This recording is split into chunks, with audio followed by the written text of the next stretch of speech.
It's that unnerving flash of lightning and clap of thunder that sends our hearts racing, people running for cover. Whether it's a simple thunderstorm or a supercell, do you know how to react? KTLA's Surviving Disaster Week has answers to questions that could save lives. Joining us again is extreme weather expert Thomas Kostigen. He is the author of the new books, National Geographic Extreme Weather Survival Guide and Extreme Weather for Kids. Nice to have you back again, Thomas. Thanks for having me back. Okay, so earlier this morning, we quizzed our viewers about lightning and thunder. We're going to look at options for both if lightning strikes when you're inside the house or when you're outside. And let's go ahead and take a look at the first quiz. If you're outside during a thunder and lightning storm, you should A, count to 30 if you hear thunder, go inside, B, run to avoid lightning, or C, crouch low to the ground to avoid lightning. Wow, so the first option is count to 30 and wait. True or false? That is, what do you guys think? I have no idea. It's true. True. Yeah, because if you divide by 5 between a lightning strike when you see it and then the sound of that strike, which is thunder, divide by 5, that in miles is how far the storm is away.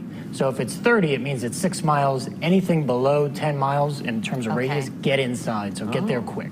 Second option is run to avoid the lightning. True or false, and why? Yeah, run like mad. Okay. Get out of the area. Really? Lightning strikes the United States alone 22 million times to the ground. So you never know where it's going to be. Get out of there, find sturdy shelter, think like bank-like shelter, nothing flimsy like a dugout or stadium stands. Get to someplace safe. Okay, and the final option was crouch low to the ground to avoid lightning. True or false? What's interesting about that, it's false. But a lot of people used to recommend that because you wanted to keep a small footprint on the ground so you didn't have as much radius. I mean, lightning is 5 times hotter than the sun, just one bolt, the surface of the sun. So that sends a big, big type of zap onto the earth. So the idea was to get low to the ground, don't do it. So the right answers are obviously A and B, to really stay safe.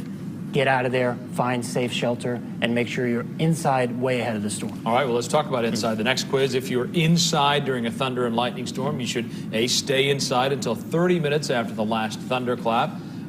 B, never touch any plumbing. And C, if driving, stay in your car and turn on the emergency lights. All right, first option, stay inside until 30 minutes after the last thunderclap. True or false?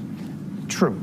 And that goes back to that math equation of dividing by 5. This is a 30-30 rule for any type of thunderstorm or lightning storm. 30 seconds before, get inside. 30 minutes after, same rationale here. Stay safe. As Mark could probably point out, sometimes thunderstorms come in series and sequences, one after the other. So you want to make sure that you're inside and safe for a long period of time to avoid any follow-up storms or any things like, we talked about floods yesterday. Floods come on the heels of, thunderstorms. Anything like that, stay hunkered down. What about in the old days? They used to also say, don't be on your telephone, turn off your TV and that kind of stuff. Does that still pertain? TV, not so much because it's all remote controlled now, so you're not going to get zapped by a remote. But a corded telephone, those people who still have them, Plug into the wall, that are plugged in, that can conduct electricity. So make sure that you're not on anything that conducts it. Again, it's 5 times hotter than the sun, just one bolt. So that's a massive amount of energy that comes down to Earth. What about plumbing?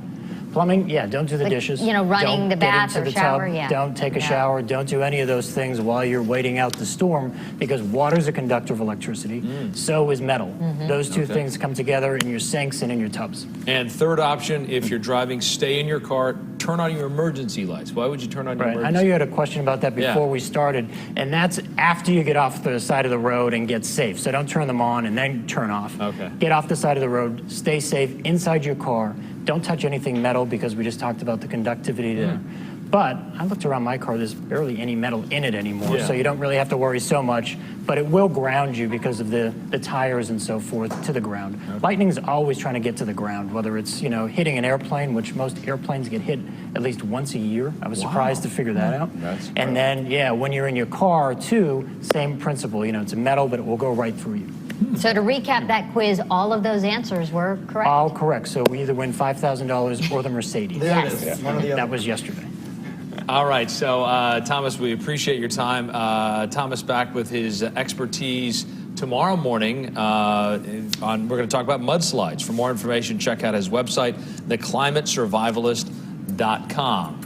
All right, that's it. Thanks a lot. Thanks, Thomas. Thank you.